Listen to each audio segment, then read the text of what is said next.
界末日要来了吗？我们到底该怎么准备？今天带你快来看。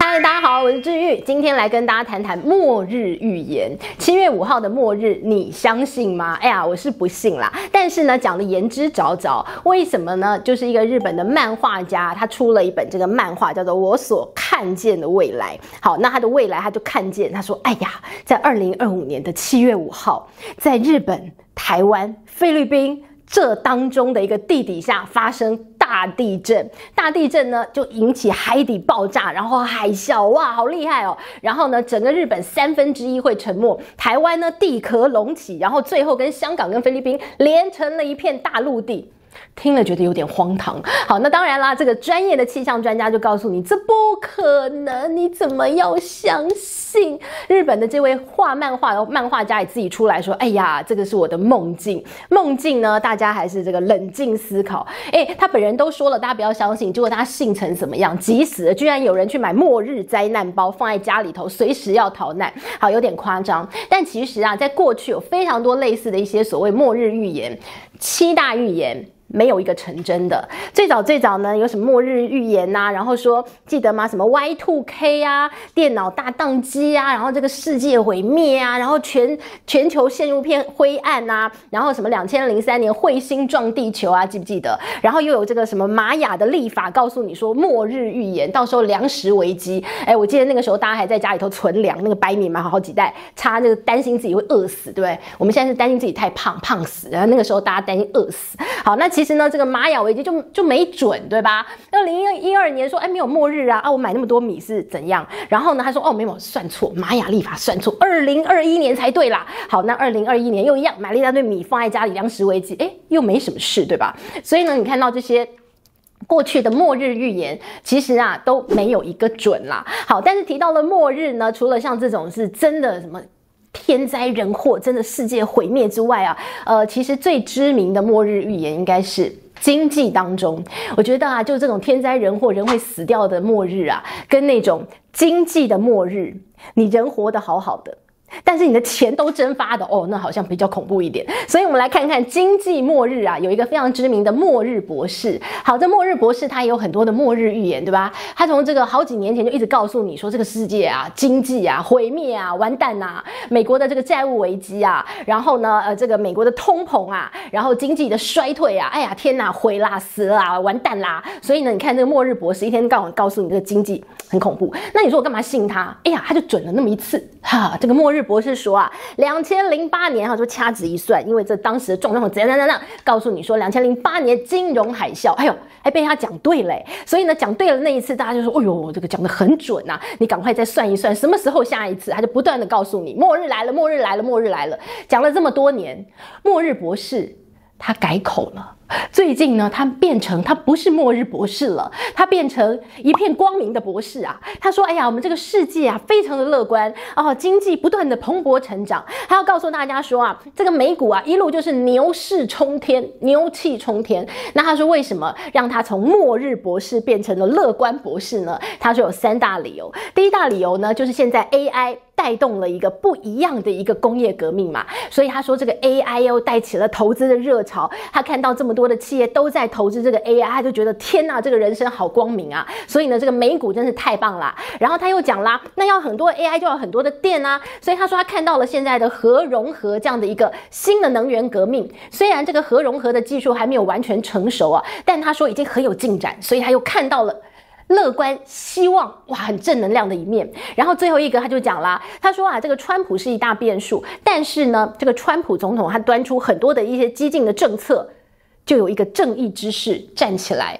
然后这一个正义之士站出来呢，川普就丢回去。好，什么正义之士呢？就是债券卫士。你知道在这个华尔街有一个这个债券卫士这样的一个说法什么意思就是呢，这个美国政府只要是做了什么让华尔街很不开心的事，让资本市场很不开心的事，这些债券卫士就会站出来，我就会狂卖你的美国公债，卖到你哀哀叫，卖到你闭嘴，就像这次的川普一样。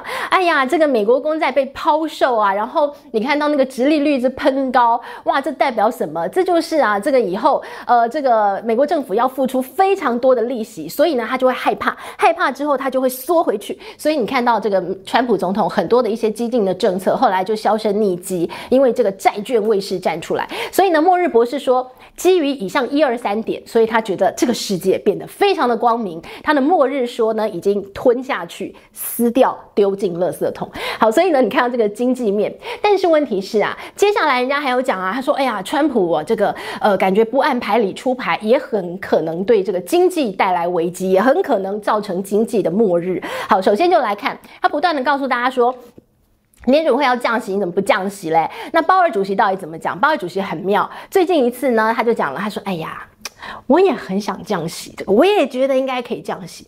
如果没有川普总统提出的对等关税，哎呀，我早就降息了。所以他现在呢停看听不降息，就是因为他担心对等关税啊造成了整个通膨再起。那当然啦，这个鲍尔主席啊，这个他的任期是到明年的这个5月份。好，那如果换一个这个联准会主席，会不会有不一样的想法呢？现在呼声很高的是认为现在美国的这个财政部长贝森特啊，他现在是这个川普总统的心头好啊，小宝贝，很可能呢就让他放到联准会主席的位置去。那这个贝森特也很有意思，他说，哎呀，你不要问我，不要问我啦，就是川普总统啊，让我做什么，我就是好好去做，好不好？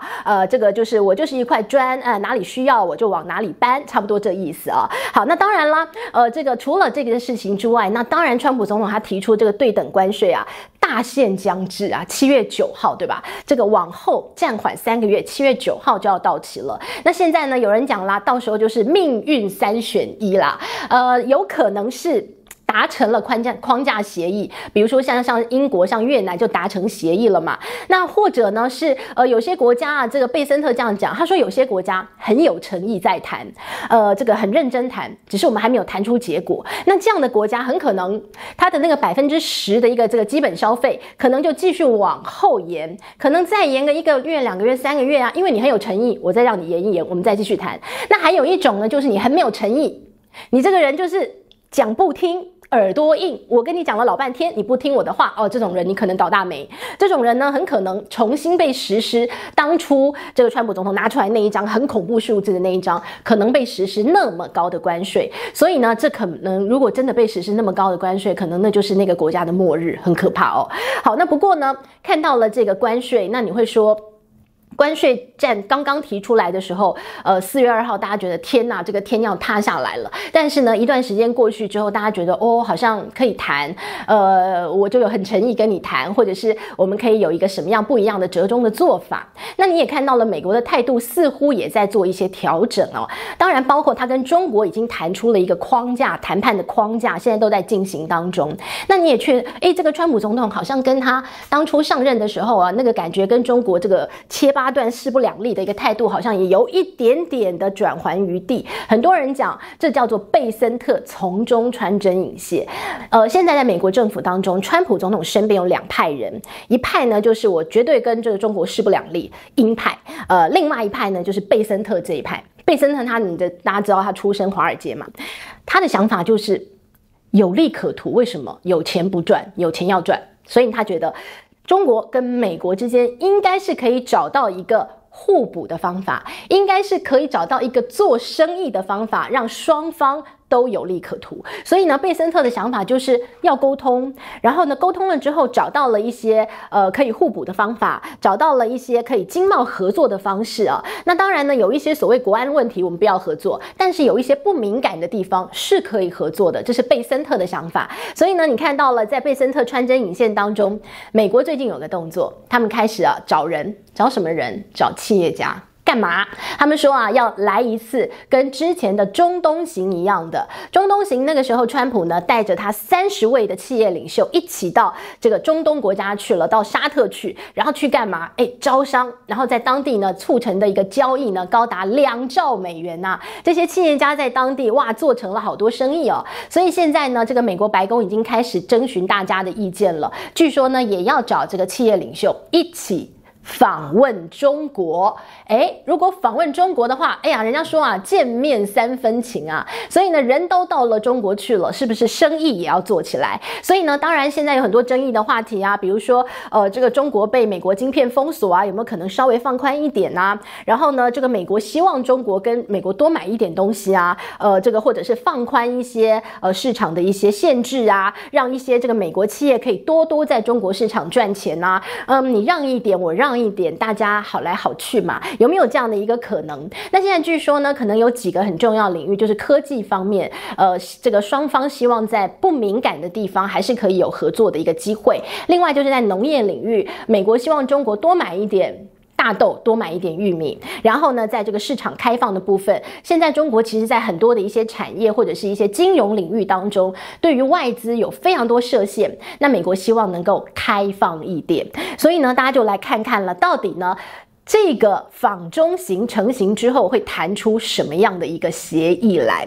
好，不过呢，你要谈到世界末日的话啊，最重要的末日是看看经济方面了哦。我们来看中国方面啊，现在呢，这个内卷是一个很重要的，大家觉得天哪，中国的经济陷入了通缩。那最近呢，你看中国政府啊，他们这个有一个这个大的一个他们常标语治国，他们一个口号，他们说要治理低价内卷。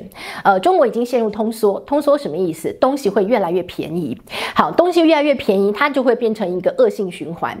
中国的产能过剩，好，那过去呢，它可以卖到其他市场去，卖到美国去，但现在美国不给卖了，所以呢，这些商品呢，回头卖到中国内部的市场。好，那卖回来了之后呢，本来出口转内销，卖回来之后东西变多了怎么办？很多的厂商低价倾销，低价开始促销。好，那低价促销，你东西变便宜，东西变便宜之后呢，另外一个竞争厂商我就更便宜，大家内卷，互相砍价砍到流血。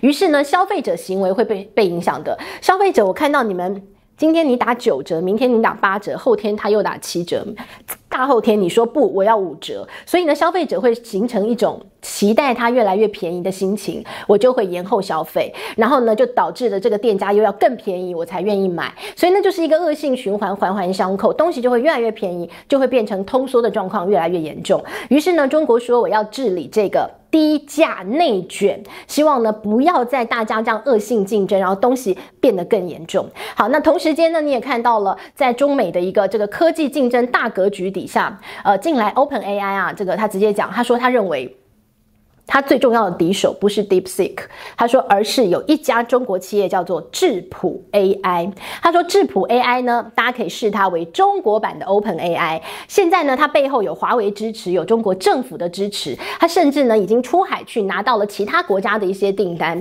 这会不会就是一个中国版 OpenAI？ 未来呢，在整个这个全球的一个这个角度、全球格局当中的 AI 竞逐赛当中，它会出头呢？我们就来观察。好了，那提到了 AI 的竞逐呢，我们就继续往下看。那美国方面现在要开始内卷了，卷什么呢？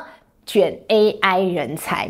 好，那现在呢，大家说 OpenAI 的这个 AI 人才最多，所以呢，这个只要任何其他的公司要发展 AI， 都去挖角人。最近呢，挖的最厉害的是 Meta 的佐克伯呢，直接用大钱砸你，所以呢，砸到不得了，这 OpenAI 的高级人才都被挖走了。它的一个大的一个这个大的一个这个 offer 呢，有多惊人？你看我讲到结巴啊，据说呢年薪是1亿美元起跳，加奖金东加西加，一年可以给你3亿美金，哇，吓歪耶！所以呢，这个 OpenAI 据说被挖走了7个，都是非常高阶的人才，气到这个 OpenAI 的高层很生气，他说：“你们这些唯利是图的人都不知道这个公司的理想梦想为何物，怎么可以这个样子呢？”